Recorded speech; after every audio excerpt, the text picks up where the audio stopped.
नमस्कार दोस्तों, स्वागत है आपका हमारे इस द हिंदू और दैनिक जागरण के न्यूज़ एडिटोरियल के अंदर। आज 21 नवंबर है। चलिए शुरू करते हैं। साथ ही साथ अगर आप चैनल पर नए हैं तो चैनल को सब्सक्राइब कर लीजिए, और अगर आप ये पीडीएफ डाउनलोड करना चाहते हैं तो टेलीग्राम ग्रुप से ज्वाइन कर सकते हैं। ठीक है, चलिए शुरू करते हैं।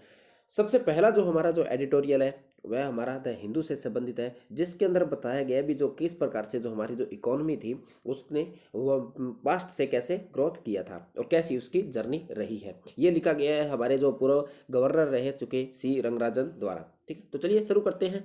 क्या कहता है, सबसे पहले क्या कहता है भी भारत को वर्ष 2047 तक भारत अपनी आज़ादी के लगभग 100 वर्ष पूरे कर लेगा। उस तक क्या भारत एक विकसित राष्ट्र रूप में बन पाएगा या नहीं बन पाएगा, या कौन कौन सी चुनौतियां भारत को सामने यानी चुनौतियां भारत के सामने विकसित राष्ट्र के रूप में बनने में सामने आएंगी। ठीक है, अगला कहता है कि भारत को अपनी आज़ादी के बाद ये भारत को जो विकास दर है वह सकारात्मक रूप से शुरू हुई थी। यानी सबसे उससे पहले, अगर आज़ादी से पहले जो अंग्रेज थे उस टाइम भारत की जो विकास दर थी वह बहुत ही नकारात्मक स्तर पर थी। किसी भी प्रकार का इसमें सकारात्मक प्रभाव हमें देखने को नहीं मिला था। जबकि हमारी आज़ादी के बाद से जिस प्रकार से हमने जो सकारात्मक कदम उठाए थे हमारी इकोनॉमी को बढ़ाने के लिए, तो उससे कहीं ना कहीं जो हमारी जो अर्थव्यवस्था थी उसके अंदर हमें सकारात्मक या पॉजिटिव ग्रोथ रेट देखने को हमें मिली थी। ठीक है, साथ में साथ अगला कहता भी जो हम सबसे पहले हम क्या करते थे, हम चार कारकों पर कार्य करते थे। कौन कौन से? सबसे पहला कार्य कौन सा था भी, हम पूर्व नियोजन करते थे। यानी किसी भी चीज़ का हम क्या करते थे भी, पहले हम भविष्य को ध्यान में रखते हुए अपनी नीतियों को बनाते थे, या अपने जिस प्रकार का जो हमारा जो मुद्रा भंडार था उसको हम स्टोर करते थे। तो कहीं ना कहीं हम उस चीज़ का पहले ही उसकी चीज़ की क्या कर देते थे, नियोजन कर लेते थे। बाद में क्या करते थे, इसके अंदर जो विकास के अंदर जो हमारी सरकार थी उसकी मुख्य भागीदारी थी। यानी सरकार प्रत्यक्ष रूप से विकास को बढ़ावा देती थी, यानी डायरेक्ट इकोनॉमी के अंदर निवेश करती थी। कहीं ना कहीं एक निवेश का कार्य भी सरकार उसके अंदर करती थी। बाद में ये आर्टिकल के अंदर कहता है निर्यात पर अधिक बल दिया जाता था। ठीक है, भी हम क्या करते थे, कहीं ना कहीं जो हमारे जो निर्यात थी उस पर भी हम अधिक बल देते थे, और साथ ही साथ हम क्या करते भी पूर्व की जो हमारी थे हम आयात भी काफ़ी मात्रा में करते थे। साथ ही साथ जो घरेलू विनिर्माण है उस पर भी हम क्या करते थे, अधिक बल दिया करते थे। जो हमारा जो डोमेस्टिक प्रोडक्ट था आज़ादी से पहले, जिस प्रकार से हम देखते हैं अभी हमारे हस्तशिल्प किस प्रकार से प्रभावित है या वहाँ की चीज़ों को कितनी मांग थी, ठीक है, वो उस पर भी हम क्या करते थे, अधिक बल देते थे, जो कहीं ना कहीं जो हमारी अर्थव्यवस्था थी उसको क्या करता था, गतिशीलता प्रदान कराता था। ठीक है, आगे इसके अंदर कहता है भी वर्ष 1950 के आसपास भारत में बनने वाली नीतियां अधिक प्रभावी नहीं थी, और सरकार साथ ही साथ जो सरकार थी वह भी प्रत्यक्ष हस्तक्षेप की आलोचना होती थी। यानी 1950 के आसपास क्या होता था भी, सरकार जिस प्रकार से जो प्रत्यक्ष एक निवेशक की यानी भूमिका निभाती थी, जिसकी काफ़ी मात्रा में क्या होती थी, आलोचना की जाती थी। साथ ही साथ जो हमारी जो नीतियां थी वह इतनी प्रभावी नहीं थी भी जितना कि हम उसमें अधिक विकास कर पाते थे। जिस प्रकार से जो हमारे जो पड़ोसी देश है, जिस हम चीन की जो नीतियाँ थी उस प्रकार से भारत की जो नीतियाँ थी वह इतनी प्रभावी नहीं थी। ठीक है, आगे कहता है भी आज़ादी के बाद भारत द्वारा काफ़ी मात्रा में खाद्य पदार्थों का क्या किया जाता था, आयात किया जाता था। जैसा कि हम देखते हैं भी जो हम गेहूं का आयात अमेरिका से करते थे, काफ़ी अन्य खाद्य पदार्थ थे जिसका उत्पादन हम गया जिसका आयात हम अन्य देशों से करते थे। यानी जो हमारे जो खाद्य पदार्थ थे वह कहीं ना कहीं आयात पर निर्भर थे। ठीक है, फिर हमने क्या किया, ये अपने जो 1970 के दशक में हमने क्या किया, हरित क्रांति लेकर आए थे, जिसकी वजह से हमारी जो खाद्य की थी वह आत्मनिर्भर भारत बन गया था, या जिसमें हमने खाद्यान्न के अंदर आत्मनिर्भरता प्राप्त कर ली थी। साथ ही साथ हमने जो कहीं के जो खाद्य पदार्थ थे उनका निर्यात करना भी शुरू कर दिया था, और 1900 दशक के अंदर जो हमारी जो विकास दर थी उसमें भी काफ़ी सुधार हुआ था। ठीक है, आगे इस आर्टिकल के अंदर अभी 1990 के अंदर जो आर्थिक मंदी की दर आई थी उसके अंदर हमारी जो अर्थव्यवस्था थी उस जो कुछ सकारात्मक प्रभाव पड़े थे उस पर दोबारा से क्या पड़ने लगे थे, नकारात्मक प्रभाव पड़ने शुरू हो गए थे, जिसके कारण भारत में नीतियों का विकास, जो नई प्रकार की जो नीतियां थी उनका विकास होना शुरू हुआ। ठीक है, जिससे क्या हुआ, 1992 से 2001 के बीच के जो हमारी जो विकास दर थी वह कितनी थी, लगभग 6.20% के आसपास तो हमारी विकास दर थी। उसके बाद 2002 से 2012 के अंदर जो हमारी जो विकास दर थी वह लगभग 8.5% दर की वृद्धि से हमारी विकास हुई थी। जबकि हमारा 2012 के प्रस्ताव हमारी जो अर्थव्यवस्था थी उतनी स्थिरता हम देखने को नहीं मिली है। साथ ही साथ कभी ये तो उतना उतना उत्साह भी हमें देखने को इसके अंदर नहीं मिला है, जिसका मुख्य कारण कहीं ना कहीं हम कह सकते हैं जिस प्रकार के जो सरकार के निर्णय लिए गए थे, या फिर कहीं ना कहीं अर्थव्यवस्था के अंदर काफ़ी हलचल रही थी, वह भी इसको क्या करती है, प्रभावित करती है। ठीक है। तो वर्तमान के अंदर कहा गया भी वर्तमान आर्थिक समृद्धि के साथ साथ जो हमारी जो मुद्रास्फीति है वह भी कहीं न कहीं काफ़ी मात्रा में क्या है, उच्च स्तर पर है। वर्तमान में हम देखते हैं भी कितनी हमारी महंगाई दर बढ़ती चली जा रही है, ठीक है। इसका जो मुख्य कारण कहीं न कहीं बताया जा रहा है, एक तो कोरोना काल था, उसके बाद में जो रूस और यूक्रेन के बीच में जिस प्रकार के जो युद्ध था वह भी कहीं न कहीं जो अर्थव्यवस्था के अंदर मुद्रास्फीति का एक मुख्य कारण माना जाता है, ठीक है। एक तो भारत की अर्थव्यवस्था की जो समृद्धि दर है वह भी काफ़ी कम है और साथ ही साथ जो मुद्रास्फीति है वह भी कितनी उच्च स्तर पर बनी हुई है, ठीक है। इसके लिए इसके अंदर सॉल्यूशन सुलझाए गए इस आर्टिकल के अंदर भी क्या क्या भारत को करना चाहिए, क्या क्या भी भारत को अपनी अर्थव्यवस्था को स्थिर बनाने के लिए, एक विकसित राष्ट्र रूप बनने के लिए हमें कम से जो नवीनतम तकनीक है उनका इस्तेमाल या उनका विकास हमें करना चाहिए, ठीक है। साथ ही साथ भारत को नई नीतियों को अपनाना चाहिए, यानी वर्तमान परिप्रेक्ष्य में किस प्रकार की अर्थव्यवस्था के अंदर बदलाव आ रहे हैं उस हिसाब से हमें नई नीतियों का विकास भी इसके अंदर करना चाहिए। साथ ही साथ निर्यात को भी हमें बढ़ावा देना चाहिए, जो हमारी जो निर्यात पॉलिसीज है या जो निर्यात की जो नीतियां हैं उनमें विकास करना चाहिए और साथ ही साथ अधिक मात्रा में हमें जो मुफ्त व्यवहार समझौते हैं उनको भी बढ़ावा देना चाहिए, ठीक है। इसलिए हमें निर्यात को बढ़ावा देने के लिए भी नए नए समझौते करने चाहिए, ठीक है। साथ ही साथ कहता है भी अपने विनिर्माण क्षेत्र में अधिक वृद्धि भी हमें करनी चाहिए। जो विनिर्माण क्षेत्र है हमारा, जो मैन्युफैक्चरिंग सेक्टर है उसको भी हमें और मजबूत करने की क्या है, आवश्यकता है, ठीक है। साथ ही साथ हमें जो निवेश पर भी अधिक बल देना चाहिए और जो हमारी आयात पर जो निर्भरता है उसको भी हमें क्या करना होगा, कम करना होगा। आयात किस प्रकार के, जैसे हम कच्चे तेल का हम आयात करते हैं, जो हमारे जो सेमीकंडक्टर्स होते हैं उनका हम अच्छी मात्रा में आयात करते हैं, कुछ खाद्य पदार्थ हैं जो हम कह सकते हैं जिसका जो मोटे अनाज है उनका हम आयात करते हैं, उनकी निर्भरता को भी हमें कम करना होगा और भारत के अंदर ही इनका हमें क्या करना होगा, विकास करना होगा। साथ ही साथ जो कच्चे तेल है उसका विकल्प तलाशने की ओर हमें अधिक बल देना होगा। जैसे हम कह सकते हैं वर्तमान में जैसे हाइड्रोजन ऊर्जा है, ठीक है, जो नवीनीकरणीय ऊर्जा उनकी तरफ हमें अधिक ध्यान देना होगा, ठीक है। तो ये एक आर्टिकल था जो सी रंगराजन जी के द्वारा लिखा गया था, ठीक है। तो ये एक द हिंदू का एक अच्छा आर्टिकल था जो हमने डिस्कस कर लिया है। चलिए चलते हैं नेक्स्ट आर्टिकल।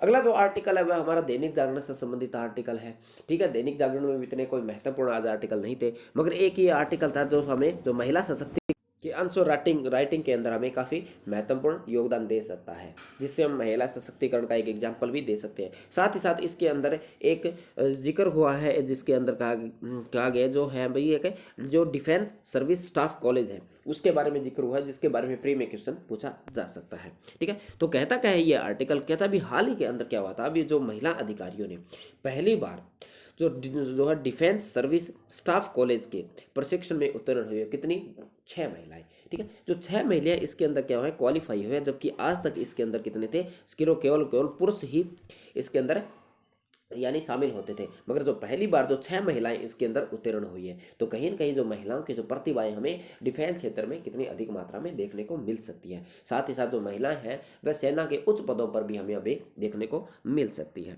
ठीक है। साथ ही साथ इसके अंदर कहा गया है भी इसके अंदर प्रत्येक वर्ष यानी 1500 यानी लोगों का चयन होता है, जिसमें से ज़्यादातर जो पुरुष ही होते हैं, मगर इस बार जो महिलाओं का चयन हुआ जिसमें 15 महिलाएं ने भाग लिया था, जिसमें से 6 महिला ने इसके अंदर क्या किया, उत्तीर्ण किया यानी क्वालिफाई ये एग्जाम किया है, ठीक है। साथ ही साथ कहते हैं भी इस कोर्स के अंदर जो अन्य देशों के करीब लगभग 50 अधिकारियों भी इसके अंदर प्रवेश मिला, जो विदेश से संबंधित यानी 50 अधिकारी ऐसे थे जो हमारे जो भारत से नहीं थे, वे अन्य देशों से संबंधित थे यानी अन्य देशों के अधिकारी थे।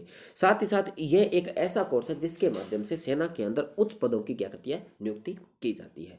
सो यह डिफेंस सर्विस स्टाफ कॉलेज है जिसकी स्थापना कब की गई थी, 1905 के अंदर इसकी स्थापना की गई थी, और एक रक्षा सेवा प्रशिक्षण संस्थान है जो कि क्या करता है, तमिलनाडु में के अंदर ये क्या स्थित है, ठीक है। ये क्या करता है, रक्षा से संबंधित ट्रेनिंग देता है, ठीक है। साथ ही साथ इसके अंदर जो सेना में महिलाओं की जो बड़ी यानी कहीं ना कहीं ये जो सेना के अंदर महिलाओं की एक बड़ी जीत है, जो कि कहीं ना कहीं महिला सशक्तिकरण के रूप में एक महत्वपूर्ण कदम भी हम कह सकते हैं, ठीक है। साथ ही साथ इसके अंदर आगे कहा गया है भी जो स्थायी कमिश्नरी देखकर उन्हें आर्थिक व मानसिक रूप से भी हमें सशक्त किया जा सकता है, ठीक है। इससे जो महिला अधिकारियों के जो पद उनते भी हमें मिलेगी और जो महिलाओं की जो भागीदारी है या जो महिलाओं का जो कौशल है हमें अर्थव्यवस्था के अंदर और हमारी रक्षा के अंदर भी उनमें उनके योगदान को देखने को मिलेगा, ठीक है। तो ये एक आर्टिकल था जो कहीं ना कहीं आप जो महिला सशक्तिकरण से संबंधित अगर कोई क्वेश्चन आता है तो जिसके अंदर आप एक एग्जाम्पल के तौर पर इसको आप पेश कर सकते हैं, और साथ ही साथ इसके अंदर आपको प्री के अंदर भी इसका एक क्वेश्चन पूछा जा सकता है, ठीक है। तो चलिए नेक्स्ट आर्टिकल पर। अगला जो आर्टिकल था वह भी दैनिक जागरण से संबंधित आर्टिकल था, जिसके अंदर कहा भी जो नगर निकाय है उसकी आर्थिक स्वायत्तता कितनी महत्वपूर्ण हो जाती है। जैसा कि हम जानते हैं भी भारत की लगभग आज वर्तमान की कितनी लगभग 50% या 40 से 50% जनसंख्या ऐसी है जो शहरों के अंदर निवास करती है। साथ ही साथ हमारी जो जीडीपी है उसके अंदर जो शहरी जनसंख्या है उसका कितना महत्वपूर्ण योगदान है। तो ऐसी स्थिति के अंदर जो हमारी जो नगर निकाय हैं उनका आर्थिक रूप से सशक्त होना कितना महत्वपूर्ण हो जाता है। ठीक है, इसके अंदर क्या भी हाल ही के अंदर जो भारतीय रिजर्व बैंक है उनके द्वारा एक रिपोर्ट जारी की गई है जिसके अंदर कहा गया भी जो शहरी निकाय हैं वह कहीं न कहीं ज़्यादातर लगभग सारी की सारी निकाय के हैं कहीं न कहीं जो राज्य सरकार का जो अनुदान है उस पर क्या करती है, निर्भर करती है। ठीक है, जिसकी वजह से क्या होता है भी जो आधारभूत ढांचा है उसका उतना अधिक मात्रा में विकास नहीं हो पाता है जितना कि होना चाहिए। ठीक है, अगर नगर निकाय होती है उनके पास अपने खुद के आय के संसाधन होते हैं तो वह त्वरित रूप से शहरों का डिजाइन अच्छी मात्रा में कर पाएंगी। ठीक है, साथ ही साथ हम जिन समस्या से जो नगर निकाय घिरी हुई है उनका भी निवारण त्वरित रूप से किया जा सकता है। ठीक है, सरकार का भी जो हमारे जो नगर निकाय है वह वित्तीय रूप से इतने दुर्लभ हो चुके हैं वे कहीं न कहीं जो ब्रिक्स देशों के जो मुख्य शहर है उनकी तुलना में भी जो भारत के शहर है उनकी जो आय है वह बहुत ही कम मात्रा में बची है। ठीक है, यानी कम मात्रा में आय अर्जित करते हैं। साथ ही साथ शहरों में रहने वाली जो जनसंख्या जो कहीं न कहीं इससे क्या होगा भी हमें जो वित्तीय रूप से सक्षम बनाना होगा। इससे क्या होगा जो शहर रूप में रहने वाली जो जनसंख्या है उसे कुछ महंगाई का सामना करना पड़ सकता है, मगर जो दूरगामी इसके जो परिणाम होंगे वह काफ़ी सकारात्मक परिणाम हमें देखने को मिल सकते हैं। ठीक है, साथ ही साथ जो विकास के जो कार्य हैं वह भी बहुत त्वरित रूप से हो सकते हैं। ठीक है, साथ ही साथ इसके अंदर कहा गया भी वर्ष 2010 से 2050 के बीच में भारत की जो शहरी आबादी है वह लगभग 50 करोड़ लोगों की तक की हो सकती है। ठीक है, तो यानी 2050 तक हमारी देश की इतनी बड़ी आबादी जो शहरों में निवास करेगी अगर वह सशक्त रूप से कार्य नहीं करेगी या उन्हें आधारभूत आवश्यकताएं जो जरूरतें हैं वह सही समय पर नहीं पहुंच पाएगी तो हमारे विकास के लिए काफ़ी जो हमारे विकास को काफ़ी क्या करेगी, प्रभावित करेगी। कह रहा है भी वर्ष 2011 में देश को शहरी आबादी का लगभग कितना 37.7% थी। यानी जो 2011 के अंदर कितनी लगभग 37 करोड़ जनसंख्या ऐसी थी जो शहरों में रहती थी जिसकी जो गति है अभी काफ़ी अधिक मात्रा में बढ़ी है। ठीक है, जिसके अंदर जो आवासीय व्यवस्था है, बुनियादी सुविधाएं हैं और जो जलापूर्ति है, बिजली परिवहन इत्यादि का भी इतना अधिक अभाव रहा है। यानी जो अधिक जनसंख्या होने के कारण हमें ये जो आधारभूत आवश्यकता है उनका हमें पूर्ण रूप से विकास नहीं हो पाता है। ठीक है, आगे इसके अंदर कहा गया है भी ऐसे एक भी मानक भी हमें तय करने होंगे। ठीक है, जो कहीं ना कहीं इन जो ये आधारभूत आवश्यकताएं इनको पूर्णतः पूर्ण कर पाए।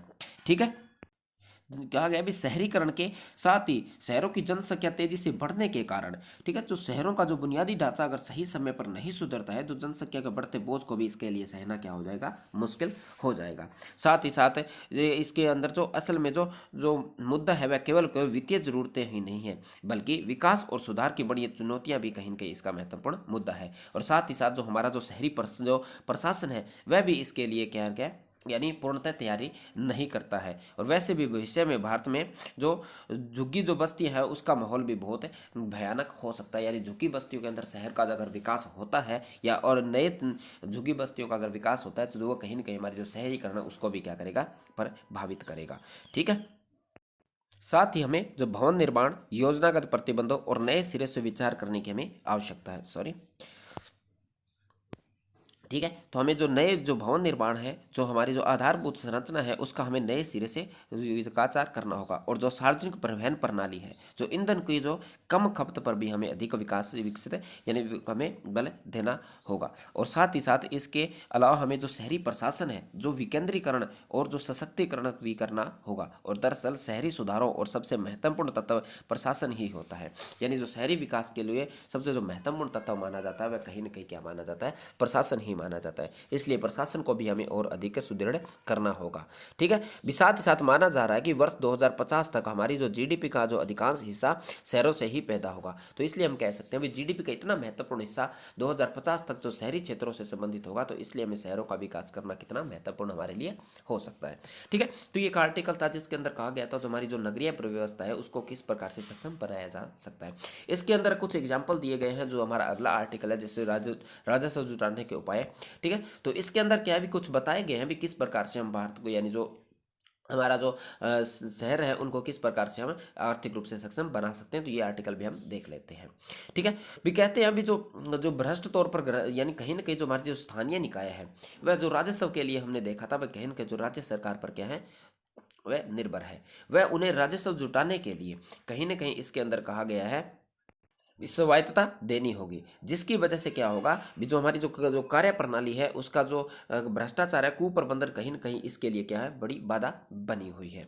और इसके लिए बताया गया है भी निकायों के लिए देश में ऋण बाजार को बेहतर करने के लिए कहीं न कहीं बनाना चाहिए, और हमें जो शहरी निकाय है उनको बॉन्ड जैसी तकनीक है या बॉन्ड जैसी जो सुविधा है वह उपलब्ध करवानी चाहिए। कि बॉन्ड्स यानी जो बॉन्ड जारी करने, जो बॉन्ड जारी का अर्थ होगा भी जो बॉन्ड है वह स्थानीय निकाय यानी जो कुछ जो लोग हैं वह उस बॉन्ड को खरीद पाएंगे, कहीं ना कहीं उस बॉन्ड में निवेश कर पाएंगे, जिसकी वजह से क्या होगा जो नगर निगम है या जो नगर निकाय है उनको राजस्व की प्राप्ति होगी, और वह अपने राजस्व का कहीं ना कहीं खुद से ही वह इसका विकास कर लेगी या आप कहीं ना कहीं अपना वो राजस्व की प्राप्ति कर लेगी। ठीक है, साथ ही साथ इसमें कहा भी सिर्फ एक चंडीगढ़ निकाय को अगर छोड़ दिया जाए तो ज़्यादातर शहर ऐसे हैं जो कहीं ना कहीं केंद्र सरकार या राज्य सरकार पर ही निर्भर है, उनके अनुदान पर ही निर्भर है, उनसे अगर उनको फंड मिलता है तो वह शहरों का विकास कर पाते हैं, नहीं तो वह शहर का विकास अच्छे मात्रा में नहीं हो पाता है। इसमें कुछ एग्जाम्पल दिया गया है भी वर्ष 2019-20 में उत्तर प्रदेश नगर निकाय ने कुल राजस्व प्राप्ति में अपने स्रोत का केवल कितना 0.21% इसके अंदर हिस्सेदारी की थी। साथ ही साथ बिहार की अगर बात करें तो 0.61% थी, और झारखंड की बात करें तो 0.27% थी, दिल्ली की अगर बात करें तो 6.7% थी, पंजाब की अगर बात करें तो 4.8% थी। ऐसे ही कुछ एग्जाम्पल्स दे रखे हैं जो कहीं ना कहीं जो इतना ही बहुत कम मात्रा में खुद का राजस्व उनके पास था, और ज़्यादातर मात्रा में क्या था उनके पास है जो सरकार थी या राज्य सरकार या केंद्र सरकार थी उन पर ही उन्हें निर्भर रहना पड़ता था। ठीक है, साथ ही साथ उन्हें जो बॉन्ड है उनको जो कह भी जो म्यूनसिपल बॉन्ड भी से रकम जुटाना भी आसान हो सकता है, तो ये इसका एक विकल्प हो सकता है। साथ ही साथ इसके अंदर बताया गया जो लखनऊ है जो म्यूनसिपल कॉर्पोरेटिव बॉन्ड जारी करने वाला देश का जो उत्तर प्रदेश राज्य है वह पहला राज्य बन गया है, उसमें उसने लगभग 200 करोड़ रुपए जुटाए हैं। ठीक है, क्योंकि 200 करोड़ रुपए वह कहीं ना कहीं जो जुटाए गए वह प्राइवेट प्लेटफार्म के माध्यम से जुटाए गए हैं, तो इसलिए जो नीति यानी जो आम नागरिक है वह इससे क्या होंगे अभी काफ़ी इस मात्रा में दूर है, तो इसे हमें क्या करना होगा अभी और अधिक मात्रा में इसका विकास करना होगा, और जो आम नागरिक है जो मिडिल क्लास फैमिली है वह इस बॉन्ड से जुड़े और अपना निवेश इन शहरी बॉन्डों के अंदर करें। ठीक है, साथ ही साथ इसमें क्या जो शहरी निकायों के लिए जो हमने 74वां संविधान संशोधन किया था उसमें भी हमें अपेक्षित सुधार करने की आवश्यकता है, जो कहीं ना कहीं जो फंड जुटाने से संबंधित नए कार्य की हमें बल देना होगा। ठीक है, तो ये एक आर्टिकल था जिसमें हमें बताया गया था, ये एक ही एग्जाम्पल बताया गया था भी कहीं के सक्षम बनाने के लिए हमें जो शहरी बॉन्ड्स हैं या जो हम कह सकते हैं जो म्यूनसिपल बॉन्ड्स है वह जारी करने चाहिए, जिससे हमें जो हमारी जो शहरी निकाय हैं वह कहीं ना कहीं क्या होगी सक्षम हो सकती हैं। ठीक है, और जो आत्मनिर्भर इसके अंदर हो सकती है, तो ये एक छोटा सा आर्टिकल था। ठीक है, तो आज की वीडियो में इतना ही, ये इतने ही आर्टिकल थे जो इंपॉर्टेंट थे जो हमने डिस्कस कर लिए हैं। ठीक है, अगर आप चैनल पर नए हैं तो चैनल को सब्सक्राइब कर सकते हैं, साथ ही साथ आप वीडियो को शेयर भी कर सकते हैं। ठीक है, तो मिलते हैं नेक्स्ट वीडियो में।